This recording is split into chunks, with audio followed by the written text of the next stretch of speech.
On August 21st, 1986, a truly natural disaster took place in Lake Nyos, Cameroon.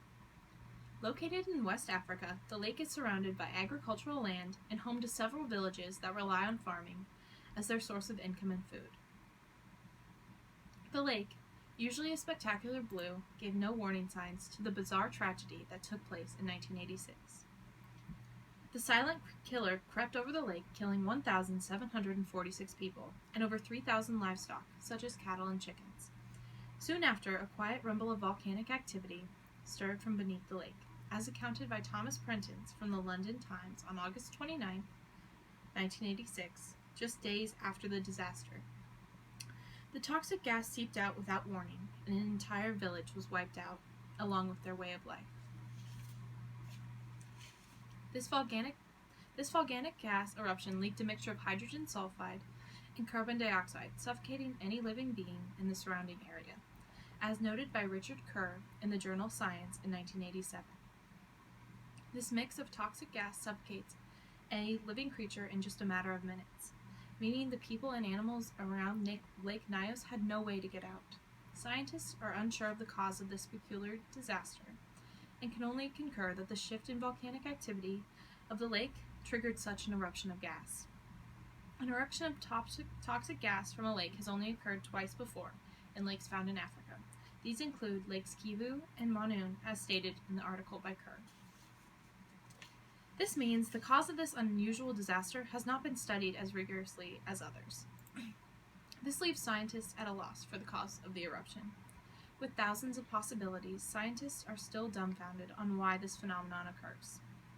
With no conclusion for the eruption in sight, scientists moved on to degassing the lake, in an attempt to make the area surrounding the lake habitable again. But just degassing the lake would not end the disaster.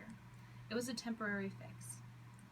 Because the disaster at Lake Nyos was not over once the obscure natural hazard passed, this means the resettlement camps that survivors were forced into were the real problem. The inhumane reality of these forced resettlement camps in the surrounding areas illustrated the lasting horrors of the Lake Nyos gas disaster. Historically, forced resettlements due to disasters have left evacuated populations worse off than before resettlement. This is seen most commonly in the negative effects of displacement.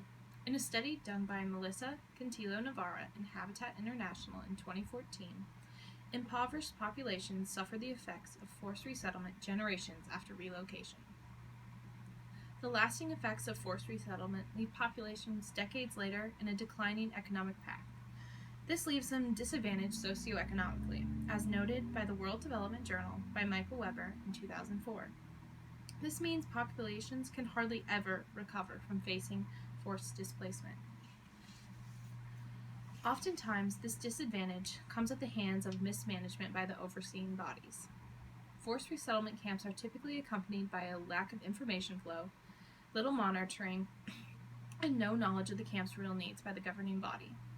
Because more often than not, the governing bodies are miles away, sitting comfortably, as studied in the article in GeoJournal by Nabasina Nagaiwa in 1992. The governing bodies in charge of the camps commonly fail disaster survivors by not meeting the nutritional, medical, and sanitary needs of the camp. This happens because they do not ask the people what they need, and they are not present in the camps, but rather they situate themselves miles away. While supplies may be coming into the camps, it is often not useful or completely off target. For many populations that face forced resettlement after disaster, the outlook is grim. They face an uphill battle that is aided only by the meager help host governments dole out for disaster. This comes in the form of insanitary camps, negligible medical care, and little food rations, as stated in the article by Nagaiwa. Everything they once knew disappears as they are displaced in a land completely foreign to them. Villagers who were once farmers are now out of work and away from their land. Survivors of the Lake Nyos gas disaster, too, were not immune to these horrors found in resettlement camps, and live in this reality 3 decades after the disaster is over, as cited in the interview by Mona Dufour for IPS in 2014, who interviewed survivors of the Lake Nyos resettlement camps. Cameroonians today are still plagued by the aftermath of the gas explosion. The Lake Nyos disaster was not simply over after the gas eruption, but continued on, decades later, due to forced resettlement. The bizarre nature of the disaster was only the beginning